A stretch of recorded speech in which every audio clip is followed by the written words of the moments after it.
Well, welcome to Tuesday, and you know what today is, don't you? Yes, it is time for a conversation with Kendra Von Esch. We're going to walk with God, grow a little closer to God. Good morning, Kendra. Hey, Kendra. I got ums. I got all aflutter about this. The antiphons here. Yeah, you need to have a segment called phone. You know how you phone a friend, phone a father. Oh yeah, and I ask like him that. for sure. Ooh, I like that. Phone a father. Phone a father, because I don't know. You had me too. I was looking online. I'm like, maybe I can get the answer real quick, but I was too late on the draw. Yeah.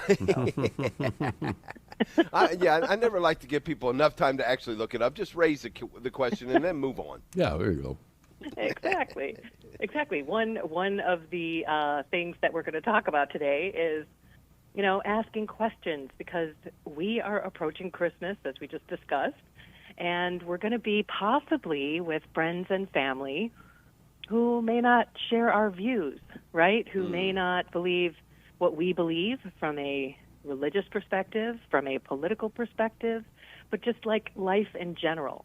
And do you guys have a person or two in your life who might push your buttons every time you see them? Sure, Maybe they're a little argumentative. I call them knuckleheads.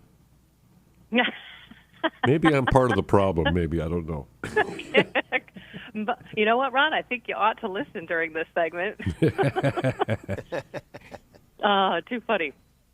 Okay, so, it's difficult because maybe you only see this person one time a year, and, you're ready, you're armed to fight the Catholic fight, or you're armed to fight your conservative fight, or whichever position you have with that other person.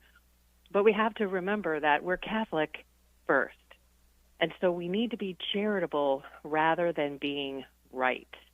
How many of us want to be that right fighter, the one who ends in victory? And the Catechism of the Catholic Church, 1827, says charity is the form of all virtues.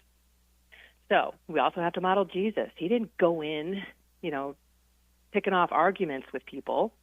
He went in and began by loving the people. So we also have to separate identity from opinion. It's the same thing as in hate the sinner, not the sin. So sometimes some people, and I know these people, and maybe you know these people too, but they could get so mad and so emotional when it comes to someone who is on the other side. They just don't even have patience for them. They call them names instead of having an actual conversation. So sometimes we just have to take, let's say it's Uncle Bob, and remove Uncle Bob from his beliefs and from his views and opinions, and just love that person even though we reject everything that they believe in. It's hard to do, but you can actually say to that person, you know what, I respect you, even though we see this differently. So let's just agree to disagree. Sometimes you don't have to be the winner, and especially at a Christmas gathering when it's supposed to be peaceful and loving.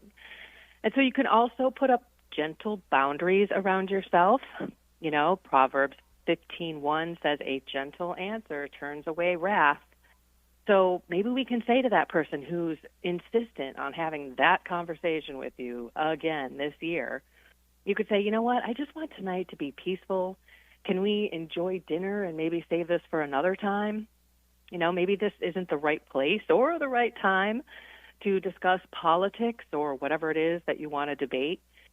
Just kind of refocusing everything on the purpose for today, which is not about winning those cultural and political battles with people. It's about entering this day with God, knowing that God is going to enter our human brokenness quietly.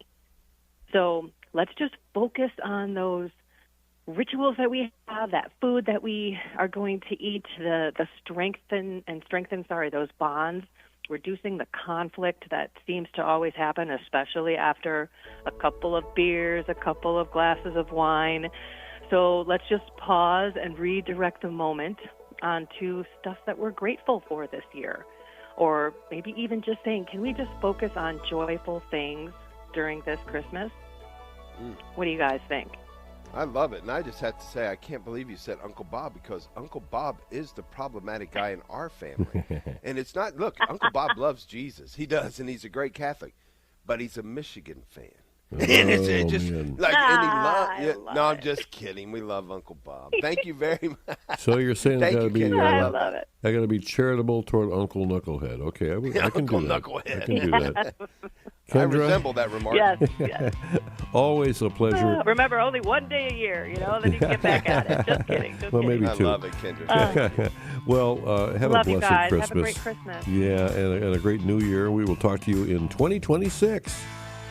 Yes, you will. God bless you guys.